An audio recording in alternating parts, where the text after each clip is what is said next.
Hello there and welcome to another episode of the Gen X Outpost.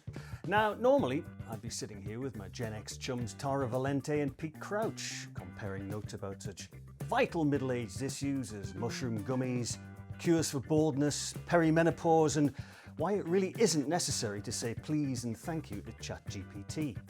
But unfortunately, Tara can't be with us today. She called late last night to say that while attempting the highly specialised scorpion pose during one of her advanced yoga classes, she accidentally got a big toe lodged up her left nostril, and she's currently in A&E awaiting its removal.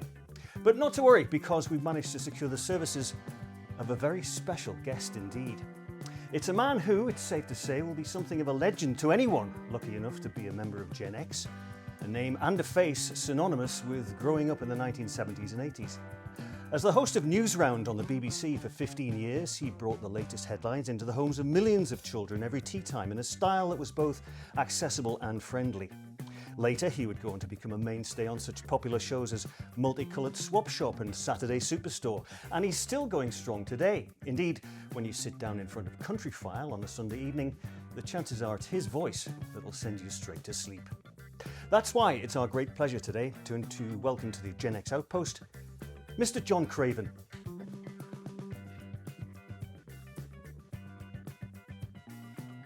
Hi, hello. Hello. Hi. Can I have a word? You right? Yeah. Have a biscuit if you like. There's, have a go on that if you want. Aye. What the fuck? It's not fucking John Craven. Mike Craven. That's MW Craven. But you said it was going to be John. No, it's Mike Craven. What, the crime writer? The famous award-winning crime writer. Shit, I must have read the email wrong. We're going to have to do that again. Do you think you'll mind? Oh, let's have a go, won't The we? crime writer, man? Right, come on. Right, okay. All right. Hi, thanks, Si. Yes, Hi. I finished your Rubik's Cube. That was All right, put it thanks. back to where Oh, you had it, obviously. Yeah. Well done. Right. Should we do that again? Yeah, just a sec. Oh, I'll tell you what. No. Yes. No. We'll cut out the Tara bit. I can do that as well. Yes. Just a second. Yeah. We're just catching up here a bit. In fact, just cut back. I'll just do that again. And welcome to another episode of the Gen X Outpost. But not to worry, because we've managed to secure the services of a very special guest indeed. It's a Gen Xer who, after careers in both the Army and the Probation Service, is enjoying a new lease of life as a major star of popular crime fiction.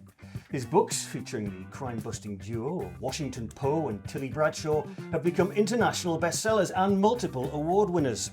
Not only that, but next year we'll see the publication of the first in a new series of books featuring none other than James Bond. That's why it's our great pleasure today to welcome into the Gen X Outpost Mr. M.W. Craven.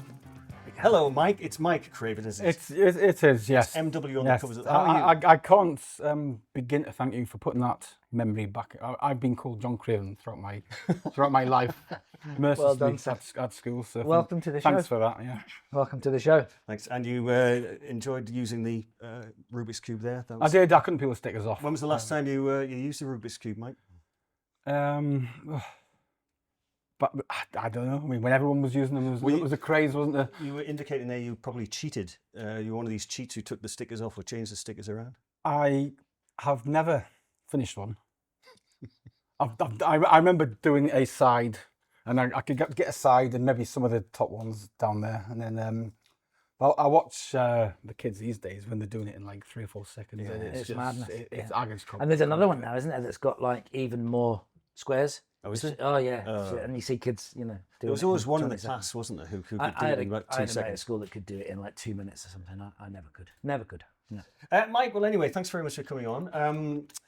It could be said that you've kind of fulfilled the Gen X dream, really, haven't you? I mean, you work, you retire, you start writing books, you become a best-selling author. I mean, any tips for Gen Xers out there who might want to follow in your footsteps?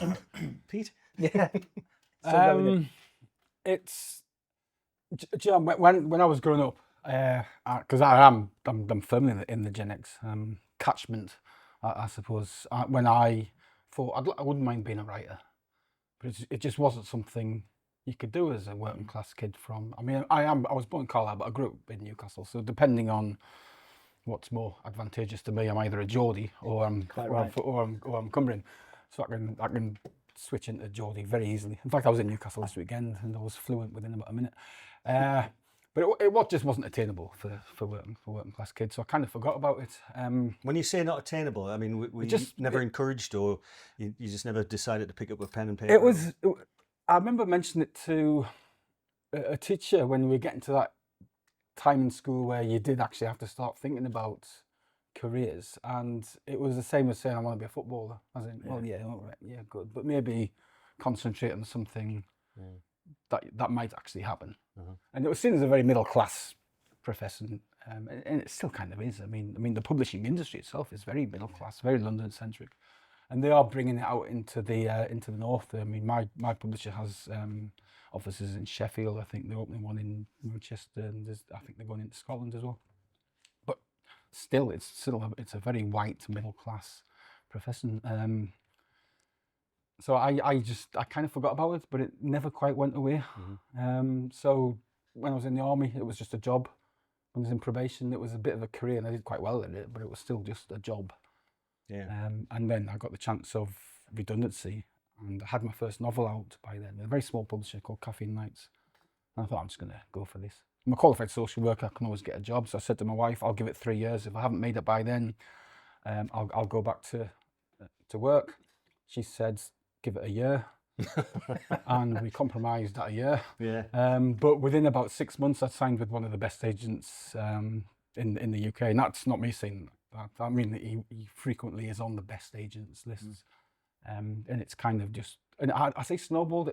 Snowball is actually a good word, actually, because it started quite small. It wasn't overnight success and things like that. So it really has been a bit of a snowball, but we've got a lot of momentum now. And I was just saying before we came on, we went #1 in Germany this week. And I don't mean in one of them obscure, the Spiegel, which is the same as the Sunday Times, which is incredible. And how do you plan your books? I mean, some writers I know just sit down and write and see where it takes them. I mean, do you spend weeks and months planning the plots and what's going to happen? No, I'm kind of in the middle. I tend to have an idea. I always know what the crime is, and that's probably because I'm a probation officer, and I want to know why it happened. Right. So do you start at the end then? Yeah. Well, I start with someone is doing something awful. Yeah. It has to be awful if it's a crime book. Why are they doing it? And the why is more important than the what they're doing. I almost always start with the motivation, and then I'll work something horrible in, and then I'll kind of get that, and then I'll tell Poe and Tilly to go and solve it almost. But I'm always thinking at least one book ahead when I'm writing the current book, so I can seed things into this book that I'm writing now, which won't be relevant until the next book. Right. So, for example, in Black Summer, there was a second book. My editor wanted to take. I had a scene at the end. It was a subplot all the way through. Actually, one of the characters was in a bad mood, and it turns out she's pregnant. And my editor said, "Well, that doesn't need to be in. It's kind of I said, "Actually, it does need to be in because it's very relevant to the next book."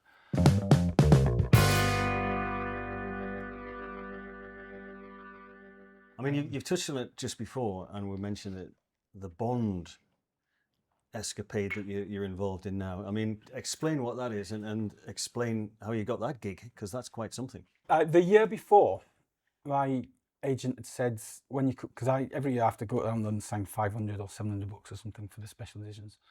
And he'd said, when you're coming down this time, I said, I don't know yet. I haven't booked a train ticket.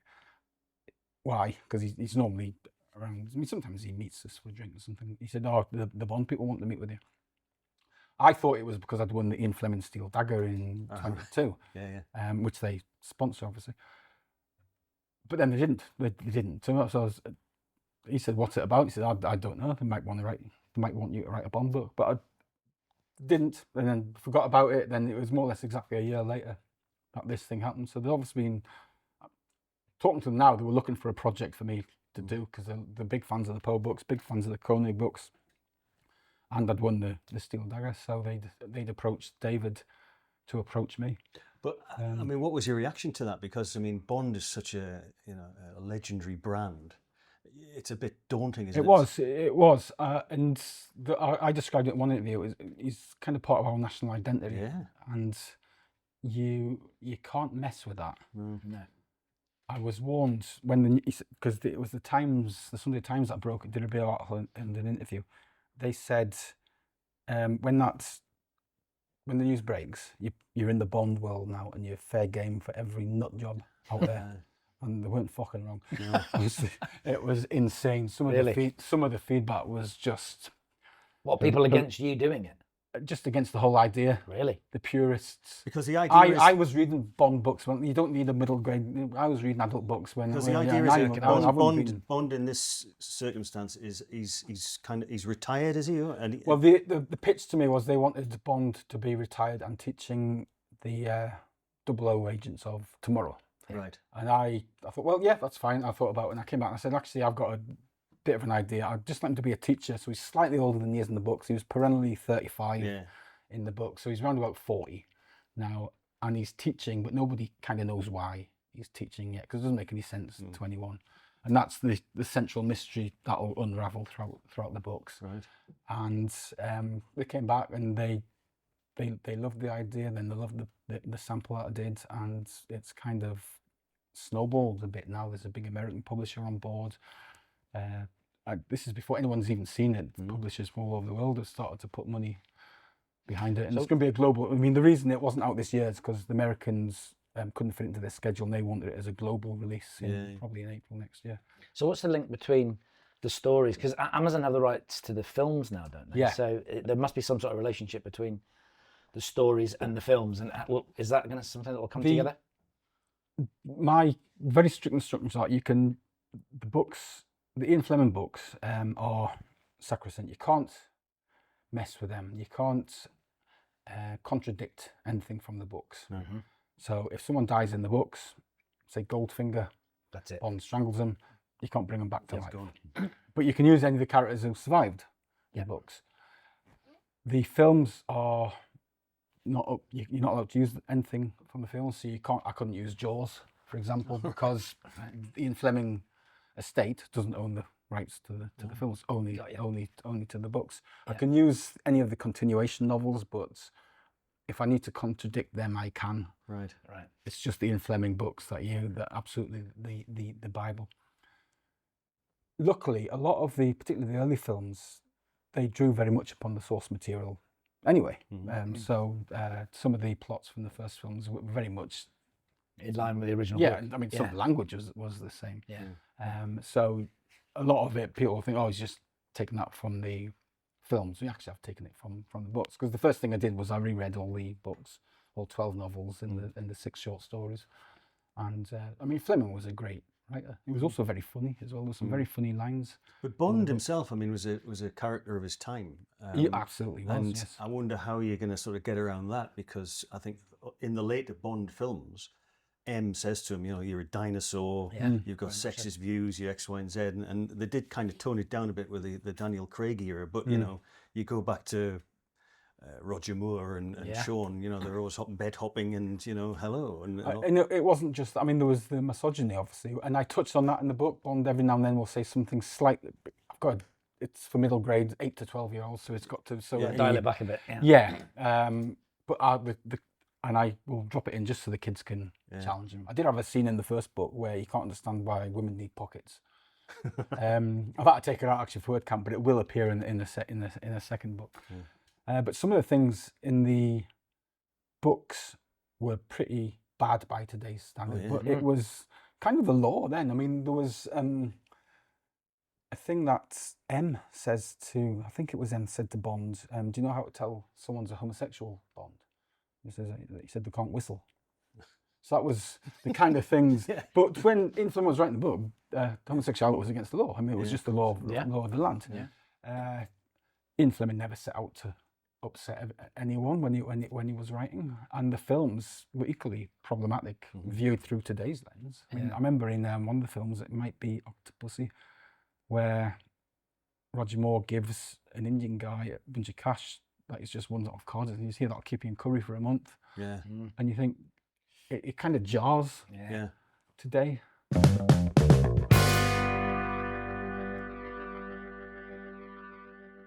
And you mentioned Octopussy there, and that was, I think that was Bond's, Roger Moore's second last Bond film. And I looked it up. He was nearly 60.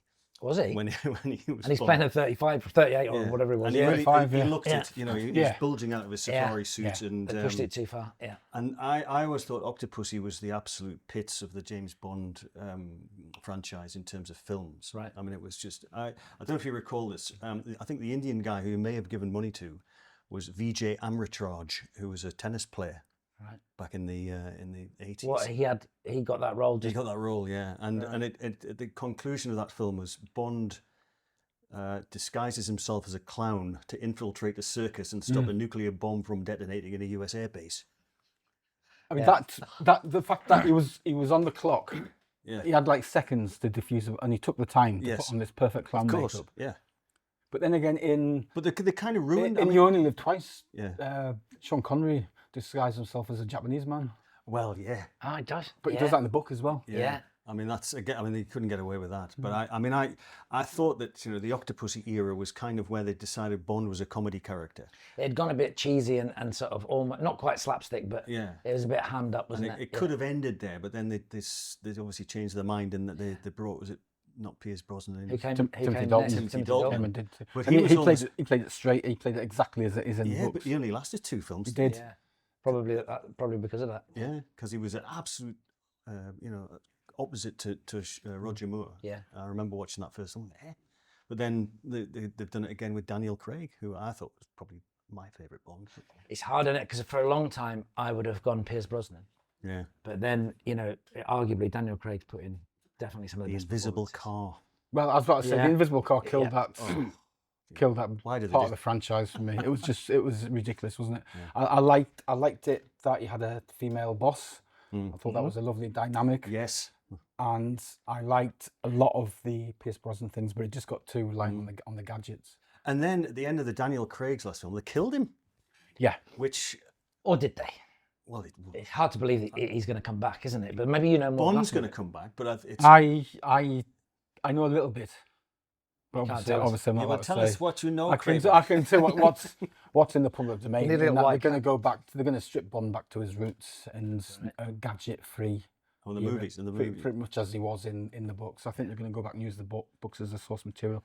I suspect it'll be an origin story. But is it going to be a movie series continuing, or because I know Amazon have bought the rights, haven't they? I mean, or are they going to turn it into a succession of little franchisey stories, Bond, young Bond, middle-aged Bond, whatever. I suppose the big streaming platforms they're making big proper movies now, aren't they? In the same way that the earlier Bonds would have done. Because the Bond film was an event, wasn't it? I mean, I think they will stick with the Bond film as an event every 2 years, huge thing, long cinema run. I think they'll also do spin-offs, TV things. My friend Vasim Khan has the Q Mysteries, so Q has been kicked out the service and he's doing his own thing now. Second book's out this year. The first book was wonderful. It wouldn't surprise me if they picked up that. The Miss Moneypenny Diaries by Kim Sherwood. There's a Felix Leiter story now by Raymond Denson. Yeah. So there's a whole range of people doing side things. If Amazon picked mine up because Bond is in it, that would be problematic. So I suspect if they're going to do it, it'll be an animated series, but I don't know that. That isn't any inside. But you're right about it being an event. I mean, I remember as a kid, and it would have been in the Roger Moore days, when obviously it was at the cinema and everything. But then when it first aired on telly, and getting sent to bed and kicking off with my mum and dad saying, I have to stay up and watch it. Everyone at school tomorrow is going to be talking about it, and if I don't see it, and I would have been, I don't know, maybe 8 or 9 or something at the time. Well, it was a big deal. My wife, his brother is called Stephen. He's a bit of a nerd, lovely chap, lives in Australia, but he loved the Bond films, but he was young, probably the age he was, and his mum, my mother-in-law, say, remember, Stephen, if James Bond starts cuddling someone, you've got to cover your eyes. And my wife says, and he did. Did he? Good lad. Nerd, he did. He just did that like that. Well behaved lad. When Octopussy again, it's imprinted in my mind, Octopussy, because when it first came out, I think it was 1983 or something like that. They had a premiere in Newcastle, the Odeon Cinema in Newcastle. Up by where the Mayfair used to be. Yeah, Pilgrim Street there, and my dad, who worked for the local TV company, got 2 tickets, so he took me to the Bond premiere, right? So you'd have been what, 8 or 9 or something like No, that? I was about 16, 17. All right, okay. So I'm in the tuxedo, would pile up to the Odeon there and get out, and there's all the the local the Chronicle taking pictures, and it was almost like Hollywood. Anyway, we sat down and I'm thinking, we'd been told that there was going to be a special guest, one of the stars, and I'm thinking, it could be Roger Moore. Yeah. As I was sitting there, and they showed the film, and then the guy came out, the manager of this Odeon, and he said, we now have the very special guest that you've been waiting for. Q. It was Q, Desmond Llewellyn. And by that stage, I mean, he was well old. I mean, he needed one of his own devices almost to get him to the stage. And Bit of a letdown there. And you could just hear Q? Who? And it was I thought, well, it is Newcastle, I suppose,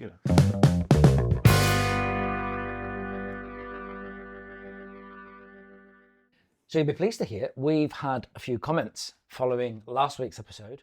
There was a bit of chat. Oh, no. Excuse the pun. There was a bit of a chat about ChatGPT, if you remember. Yeah. Thought I'd share some of them with you. How we didn't understand it. Well, so those, you know who you are because you left your name. So Alfie Witcher 5157 said old people using ChatGPT is hilarious. I think he's right. So is this sort of when we were saying he would say please and thank you? I think that's what he's referenced into. Or is it? Or I mean, I've recently it's kind of like yesterday's tool. And absolutely. It's kind of like the Gen X. Like, Yeah. so You're not still using ChatGPT. It's that way. I remember someone saying that the reason my nephews and nieces don't actually give a shit about Facebook is because it's always been there. It's not new. It's something they grew up with. exactly. Whereas for us, It's it's very much a Gen X thing, and it's how people keep in touch and think as it was designed to with children. Just don't care about it because it's always been there. Well, Yanche Sanchez also said old people are not ready for the next few decades. I think he's probably right. What's his name? Yeah, and Yanche Sanchez. I think you're right then, Mr. Sanchez. But the best one I think from last week is from Tom Tative. Thanks, Tom, for this.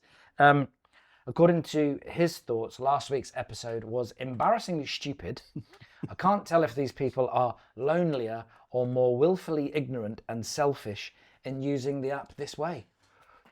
Seems a bit harsh to me, but what do you think? Harsh yet accurate. Lonelier. Yeah.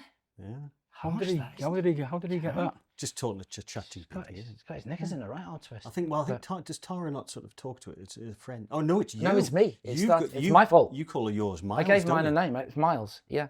Well, in fact, you are absolutely right in that case, Mr. Sanchez. Tom Tative's probably right. Sorry. We maybe are being embarrassingly stupid, but if you remember, the politeness thing is a waste of time and a waste of energy, and just go back to being rude to your ChatGPT. Insulted it the other day. Did you?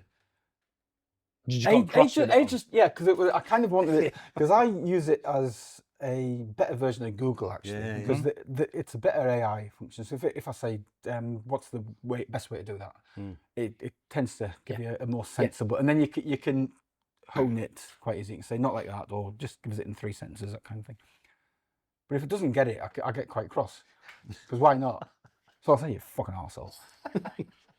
And it will apologise to me if really? I'm not getting it right, and it'll say I'll try to do better, and this is all good feedback. I suppose it's not really going to spit its dummy and go, well, sod you then, you can use someone else. That would be self-defeating. Or it'll send a Skynet robot. Well, you see, because Pete's philosophy is that if he's nice to it now, when I'll be safe in the future. GPT does become self-aware, he's going to be all right. I think so. You're going to be first against the wall, mate, for being calling rude. an arsehole. Being rude. Yeah, but also when it says, sometimes it gives you 2 options, says which one do you prefer? It does. I always do that. I'll select one just to help it out.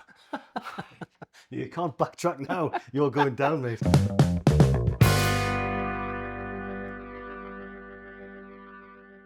I put into ChatGPT, just for my own curiosity, write me a 100-word short story written about Poe and Tilly, and it did it. Yeah. And you think...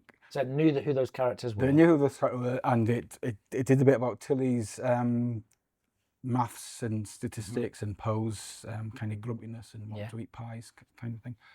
And I thought, hey, it's not very good, and nobody would think it was me, but I thought it's got the nuts and bolts of it. So I said, have you read... So I'm asking ChatGPT as if it's like a real person. So have you read my books? And straight away I said no. Right. I have read what's publicly available. like reviews and things like that. And I thought, well, I don't believe for a second it hasn't mined my books. It won't be long before. I mean, publishers now are already using it for translation services, so that's a large part. That's a large career path for a lot of writers. That's been removed because translation isn't just about swapping one word for another word. There's an element of interpretation there as well. And they are now doing it. These aren't just like fly-by-night publishers. These are some of the big five publishers are using it for AI, using AI for audio. Yeah. Some audio books, particularly the foreign language ones, which you think, well, okay, again, that's another job that's been taken away. It won't be long before someone says, let's just give it a go. Nobody seems to care though. This is the thing. There's an AI actress, isn't there?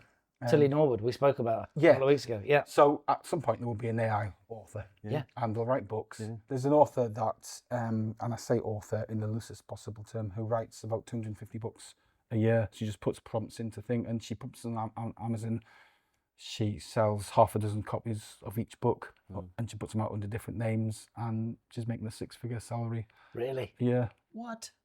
And the shite, nobody comes back for book 2, but she doesn't need them to. Just generate another one. She's in effect just doing... So she's putting a fairly simple brief in, get it, self-publishing it, away you go, sell a few copies, happy days, move on. In 2024, I think the Mercy Chair was out. So I'll just read the blurb of the Mercy Chair. So this was out in June. Actually, I could just tell you when it was out because it will be in there. I'm fairly certain it was 24. Yeah, 24. Washington Poe has a story to tell and he needs you to listen. You hear how it started with the robber birds, crows, dozens of them, enough for a murder. I'm going to tell you about a man who was tied to a tree and stoned to death. A man who had tattooed himself with a code so obscure even the gifted analyst Tilly Bradshaw struggled to break it. He'd tell you how the man's murder was connected to a tragedy that happened 15 years earlier when a young girl massacred her entire family. And finally, he'll tell you about the Mercy Chair and why people would rather kill themselves than talk about it. Poe hopes you've been paying attention because in this story, nothing is as it seems. Now that's the blurb. I actually wrote that. I'm not really supposed to write my blurbs, but I had a go at that and I loved it. On the same day, so this was out, I think it was June the 13th, around about mid-June, this AI thing came out called the Mercy Chair. AI generated story, appeared on Kobo. The same day that came out? Exactly the same day. I didn't even know my agent spotted it. He said, have you seen this? Yeah. So I printed it out because this is hilarious. And I got the AI question on the Mercy Chair launch. So actually it's fresh. So this is the synopsis and it's called the Mercy Chair. So my strap line is, are you sitting comfortably? Roger Lightollers came up with that. Yeah. Their strap line is, are you sitting comfortably? And it's about a guy called Legend Leo, the Mercy Chair. Get ready for a thrilling ride in the Mercy Chair.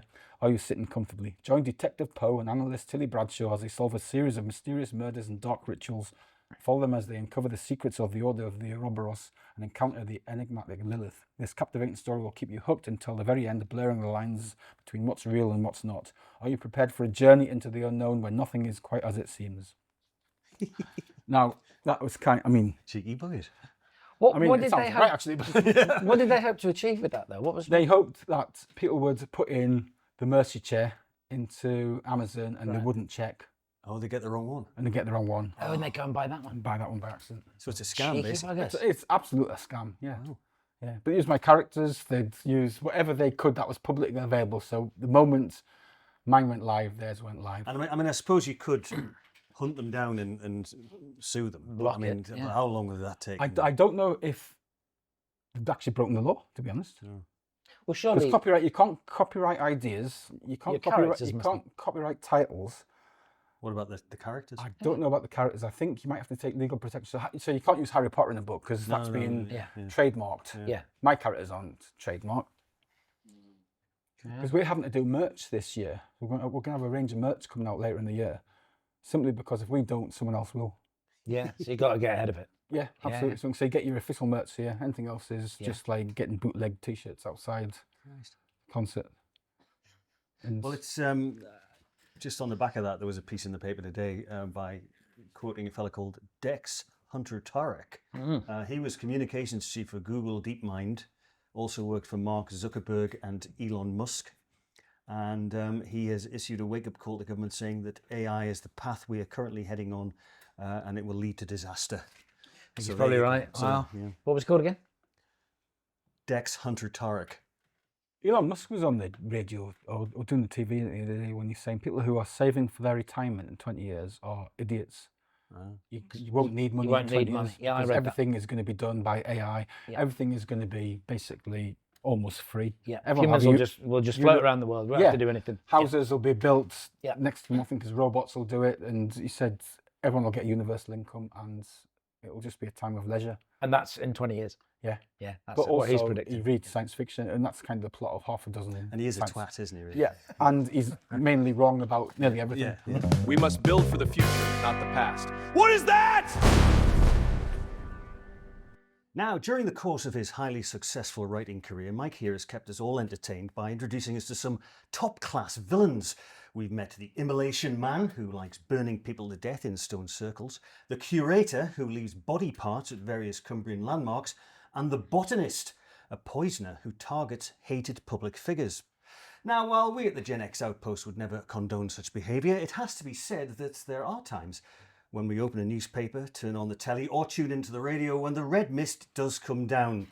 Instead of embarking on a grotesque killing spree, though, we prefer to vent our dismay at the madness of the outside world by uttering the now familiar refrain of In the name of God.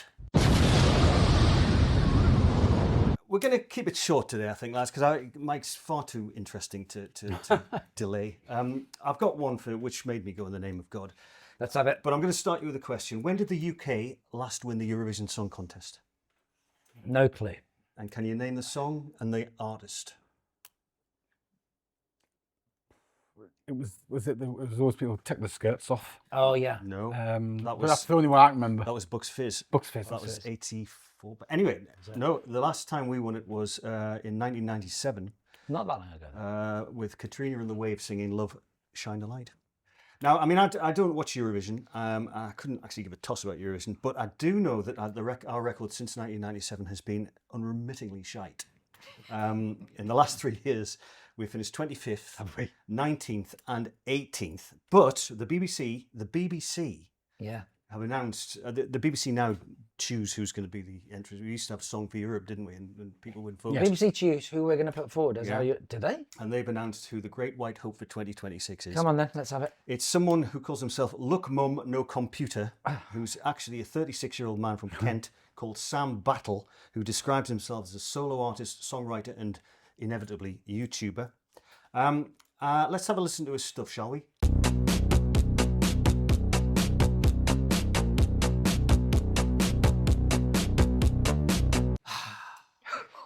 In the name of God. In the name, well, it's not exactly save all your kisses for me, is it really? I mean, it's, you know, as I say, I don't really care much about Eurovision, but I do have a certain amount of national pride. And it does grate on me that, you know, we're so bad at, you know, this is the nation that produced the Beatles, the Rolling Stones, any number of magnificent musicians and acts, and yet we churn out this crap for Eurovision, and we get rightly punished for it. Is it because, though, you made In the some... name of God. You referenced some big names there, but if the BBC approached them and said, "Do you fancy, you know," they're going to go, "You're having a laugh, and I'm not going on that nonsense." I thought Eurovision, we're slightly ahead of the curve when it comes to music. Yes. So Europe has always been slightly on par bands and that kind of thing that we did 20 years ago. Yeah. So I mean, some of the music that we are still producing now there's still the bands that'll tour Europe and will get massive crowds every night. So I used to watch it with my wife because Graham Norton made me laugh. I did a podcast with Graham Norton and I asked him about that, and he made me. I can't actually tell what it was, but it was quite scathing. Was it? About the whole process. But I've never been interested in that kind of music, and even when there's like an interesting wacky one from one of the Baltic states, usually as in some death metal, something that's just never ever going to win. And you think, what made you think that's your best chance of winning? But and I don't think they know they're not going to win. But we did used to take it seriously. I mean, you know, Cliff Richard was our representative. I think Lulu was. Talking of bands, Right. in the last 2 weeks, I've been to 2 gigs. I told you the week before last, went to see Florence and the Machine. Oh yeah, yeah. All right, Glasgow. I've seen that, yeah. Got 5 Very stars good. in the paper. It was That's tremendous. Fire Yeah. station. It was a really good gig. My wife, however, got tickets on, when did we go? Saturday. Last Saturday. We went to Hexham Abbey. Guess who we saw in Hexham Abbey last week? The choir. The Choir I Boys? say A because there's more than one. A Fleetwood Mac tribute band. It wasn't terrible. They're not bad, actually. It wasn't terrible. I've never been a Fleetwood Mac fan. My wife is. Big star. I went to see a proper Gen X band on Saturday in Newcastle. The Men That Couldn't Hang. Oh, really? Oh, yeah. wow. Absolutely brilliant. I've been a Blast from fan the of theirs past. for years now. Yeah. It's the first time I managed to see them. But your one of your trademarks, Mike, is the punk T-shirt, isn't it? I mean, you've got Stiff Little Fingers on there. Are they a band that you've always liked? Is that sort of They are kind of my band. right? Yeah. Steve Harris from Iron Maiden is a big Poe and Tilly fan. Is he? Yeah, he invites me to his gigs as his guest, and I've met him a few times now. And Jake Burns of Simple Fingers is a big Poe and Tilly fan. The most exciting time I've had as a writer is when a mate of mine said, "Have you seen Jake Burns' photograph?" And he was packing up to go. He was leaving America to go on tour, and he every year he does like his pre-packing. So it's basically a guitar. Yeah. His guitar case is open with a few things on top. And he said, "You don't believe this. He's got a copy of the Puppet Show in your photograph." Wow. So my publicist got in touch, and we so he gets an early copy of the books now. And I've met him several times, and such a nice man.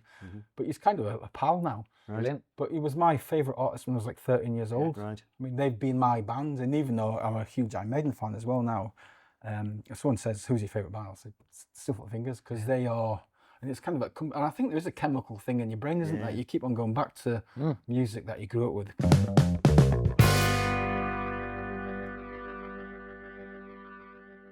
Now then, as we do have top crime writer Mike Craven with us today, we thought we'd use him as a guinea pig for a new and exciting slot on the show. The concept is simple, mainly because it's been stolen from Desert Island Discs.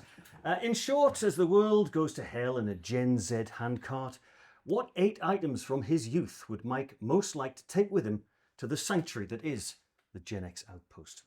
To make it easy for him, we're asking him to choose from a selection of old favourites. And we're going to start with food, Mike, because when you come to the Outpost, you're going to need something to eat. So given the choice, what classic Gen X grub would sustain you? Would it be A, Findus savoury pancakes, B, Heinz toast toppers, or C, Vesta chow mein? Findus. Do you know when you were saying that? I said that if he doesn't say Findus pancakes, I'm going to offer that as the thing. I absolutely love the beef and onion. Beef and onion. I absolutely love the Findus ones. Well, yeah. I didn't mind toasted toppers, although Red Dwarf kind of they were slagged off in Red Dwarf, and I don't know. Savoury pancakes, for people who don't know, were described as pre-made savoury crepe-style pancakes filled with creamy sauces. Bright orange, red. Bright orange, yeah. Chicken in white wine sauce was one. Beef in gravy, cheese and onion, ham and cheese. They were sold frozen and heated in the oven. I remember when you saw the TV advert, you're thinking, that's a proper pancake, that's going to fill your plate. But in reality, they were about that big, weren't they? They were pretty tiny. Yeah. Vesta chow mein. They were. I don't remember that. They were basically dehydrated noodles and powdered sauce, dehydrated meat and vegetables that you got in a packet, and you could rattle it. Precursor to a pot noodle, basically. Pretty much, yeah. Do you remember that Hugh Fearnley-Whittingstall when he was doing a thing for the BBC, and he wasn't allowed to say pot noodle because of the product thing. Right. So he kept on calling it a noodle in the pot. It was hilarious. Because Harry Hill picked up on it, and Harry Hill on ITV could say that. He was saying it's a fucking pot noodle. Right, so, well, you're going to need something to wash down your delicious Findus pancake, Mike. So, what better than some delicious fizzy pop? But will it be Cresta, Lilt, or Umbongo? I've only ever heard of Lilt. You've only ever... And I quite like Lilt. That's the pineapple one, isn't it? I don't mind that. I mean, it's probably a bit sweet now. Totally tropical taste. It was the strapline for that. Yeah, it was... kind of white canned, isn't it? Yeah, kind of pineapple and grapefruit flavour. Discontinued in 2023, so was it? quite recent, but it was rebranded as Fanta Pineapple and Grapefruit. Right. Cresta, do you remember I Cresta? do remember Cresta. I remember the Yeah. brand, but I don't remember It's frothy, man. Yeah. That was the. It was a polar bear who said that. Did it come in a powder? No, Or am I getting? no, no, Oh no, no. I'm getting mixed up with. It was in a can. It was orange, pineapple, blackcurrant, or lemon and lime flavour. I'm getting mixed up with. Remember the tubs of Nesquik? Yes. Your own homemade milkshake thing, creamy thing. Yeah. Umbongo. Don't remember that. Umbongo. They drink it in the Congo. Do they? Yes. Right. Okay. That was So I'm surprised that's still not going. Wow. It's just strange that, yeah. It kind of went the way of James Bond with his Chinese. Right, so you're a little drink, man. You tick. like that, yeah. TV now, you're going to need something to watch while you're having your dinner and something to drink. And what better than a classic Saturday morning TV show? So enjoyed by the Gen X generation before Saturday morning TV was taken over by fucking cookery programs. But, Mike, would you choose The Flashing Blade, White Horses, or Hong Kong Phooey? Hong Kong Philly. Every time. Gotta be in it. Absolutely. Hey, again, that's the only one I know. Ah, But right. I really enjoyed Hong Kong Philly. Oh yeah. Did you know Hong Kong Phooey was only on for 1 year? They only Really? made one season of it. Get away. Yeah. Hong Kong Phooey was the followed the adventures of Penrod Penry Pooch. I didn't know that. I didn't know that. Who was a mild-mannered janitor at a police station who secretly became the crime-fighting superhero Hong Kong Phooey. And whenever trouble struck, he would leap into a filing cabinet And Yeah, come out, that's and right. come out a different And drawer. it would like come out in his crash kung fu, band. yeah. Yeah. I mean, but much of the real crime solving was done by his clever striped cat sidekick, Spot. Do you think every detective needs a sidekick, a clever sidekick? Because you've got Tilly, haven't you? I think it's a trope, but it works mainly because it allows the writer to explore ideas verbally to the reader by using dialogue. If it's just one person on his own all the time, then Because it goes back to it's sort all of in- Holmes and Watson, doesn't it? Because Holmes yeah, will explain yeah. to I mean those because Holmes was kind of the the duffer, not as much as he was in the Basil Rathbone films, but he wrote about Holmes in a couple of short stories. Holmes wrote his own story. Didn't work at all because he came across as you always thought he was, as just a bit of an arsehole. Whereas Watson gave him a bit of humanity as well, didn't he? arsehole, Yeah. But I nearly bought a Hong Kong Phooey t-shirt last year, actually. Did you? Just when I was just got nothing to do, so I was on Amazon, and my wife said, "Don't be so stupid." So I bought a Captain Caveman one instead. Well, there you go. I was going to put Captain Caveman down here, but the Flashing Blade. Do you remember that? Pete? I don't remember Flashing Blade. Flashing Blade was a classic Saturday morning one. It was basically it was set in 17th century France. Was it a cartoon? No, it was Real life It thing? was a real life thing, but it was French, and they'd have overdubbed Right. voices on it. Like Monkey. Yes. Oh, Monkey, yeah. And White Horses. You might not remember the show. It was basically, you probably didn't watch it because it was about the adventures of a teenage girl named Maria who goes to stay with her uncle, a horse breeder. But you'll remember the theme tune. White horses, do do do do do. Oh, I do now. Yeah. And that was a popular theme tune sung by somebody called Jackie. Okay. And it became a UK chart hit in 1968. But it wasn't put forward for the Eurovision. No, it should have been actually. It's got that. One more point about Hong Kong Phooey. The title character, Hong Kong, was voiced by Scatman Crothers. Scatman. Scatman Crothers. Now, I'll tell you how. Wonder what his We're peccadillo going was. right into this one this week, viewers. Scatman Crothers. Do you remember the film The Shining? Yes. Yeah. Do you remember the janitor? Yeah. The black guy who... Oh, yeah. That was Scatman Crothers. Really? Really? Yeah. So there you Wow. go. So Scatman was his real name? Well, I doubt he was christened Scatman. Oh. I think he did scat, you know. Or it meant, You know. or it meant something different back then. Yes. Yeah, well, we'll move on. Okay, so now you've got your TV show, you've got your food. What about some music to take your mind off things and take you back to happier times? You can bring only one 45-inch single with you. Will it be Tiger Feet by Mud, Tie a Yellow Ribbon Around the Old Oak Tree by Tony Orlando and Dawn, or Physical by Olivia Newton-John? No stiff little fingers. Tiger Feet is kind of like the one I'd go for, but I'm weirdly attached to Tie a Yellow Ribbon. Yeah. Just because I remember someone explaining to me what it meant, where it was about a guy coming out of prison and he thought his wife didn't love him anymore, kind of thing. Yeah, And 1973. there was a that load came of out. yellow ribbons, and it was shite, but at least I remember it. Well, do you remember Physical by Olivia Newton? Yeah, Let's get physical. physical. She was in It a was jumpsuit. leotard Leotard, thing, thank yeah, you. yeah. Yeah. It got into trouble at the time actually because Too saucy. the lyrics were considered quite daring Were they? and full of suggestive double entendres about exercise and Wow. it says here physical affection. How But dare it did have Olivia Newton-John in a leotard, which was good. So I would probably choose that one. they? Yeah. My wife's brother will have been told to cover his eyes, I suspect. Yes, well, quite right. But good old Olivia. Okay, now so you've got your music. How about something to read?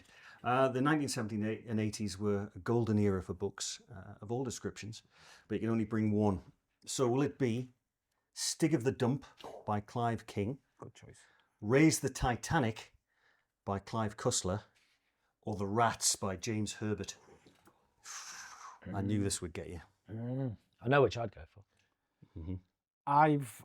Is Raise the Titanic a Dirk Dirk I Pitt.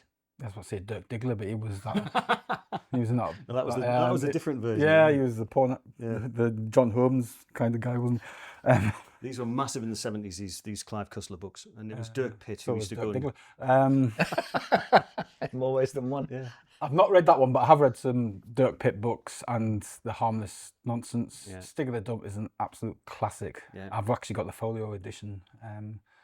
But The Rats was, because my first genre that I got into was horror. So The Rats, the Amityville Horror, Omen, all those books. So it would be The Rats. Yeah, And it was and quite a scary book. It was terrifying. There was a sequel which wasn't quite as... Lair, I think. Yeah, was it was called. Actually, there's been 2 or 3 after that. And Lair was about much bigger rats. But This was a book about a sudden outbreak of unusually large aggressive rats in London who were mutated and they attacked humans.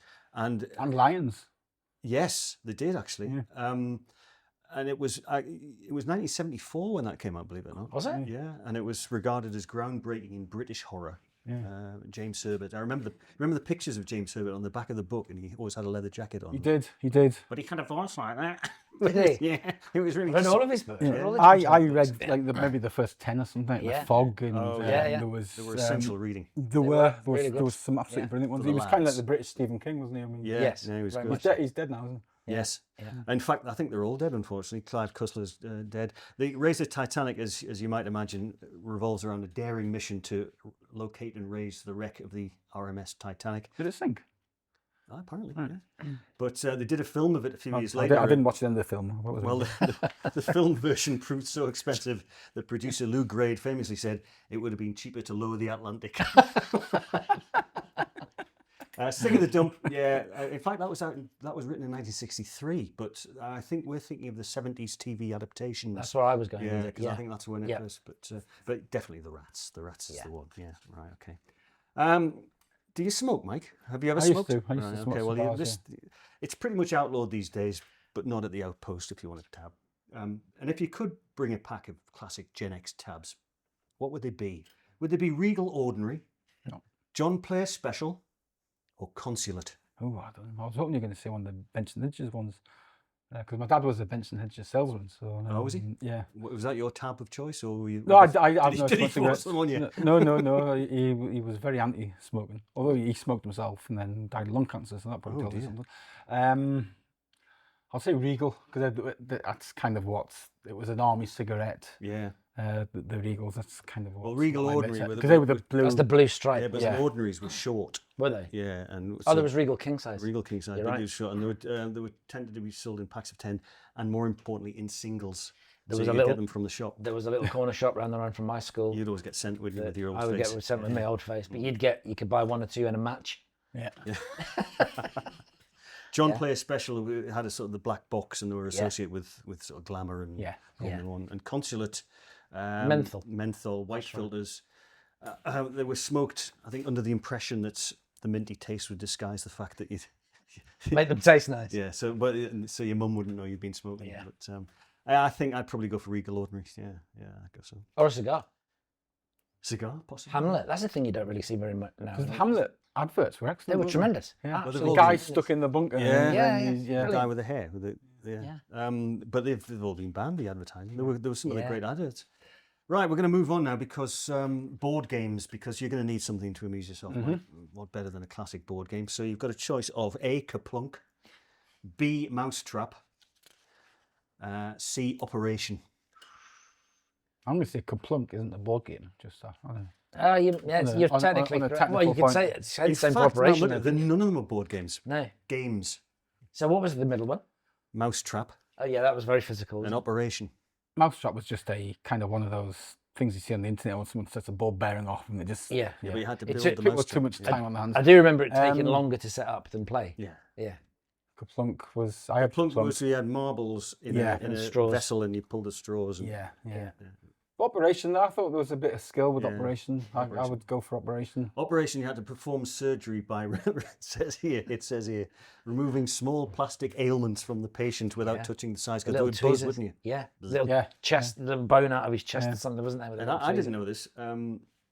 The patient was called Cavity Sam. Was he? Right, finally, Mike, it can get lonely out there sometimes and you won't have WhatsApp or Facebook and you'll be by yourself. So we're going to provide you with something far better.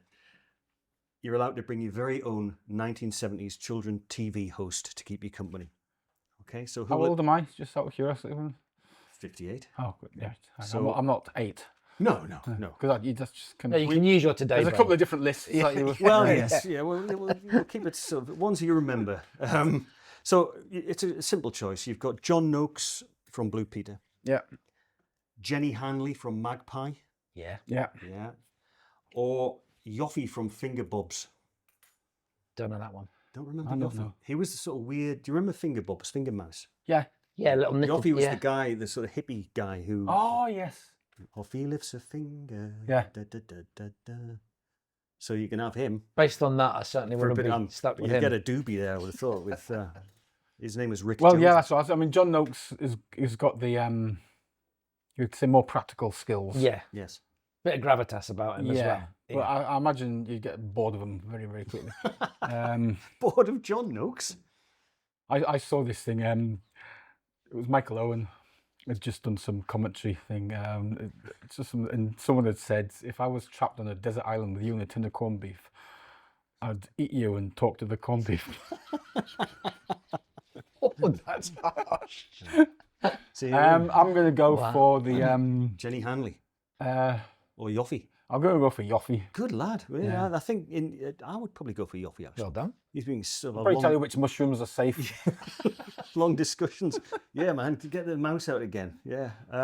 Jenny Hanley. Do you remember Jenny? I do remember Do you Jen remember Hanley. who Yeah. her two co-presenters were on No. Magpie?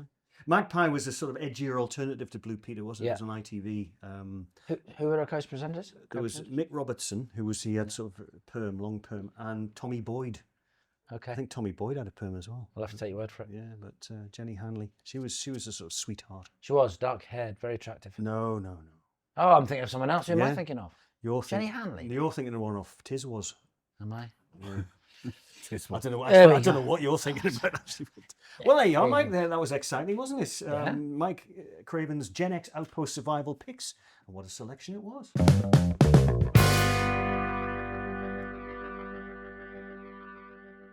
Right, that's just about it for a very exciting episode of the Gen X Outpost. Who needs Tara, eh?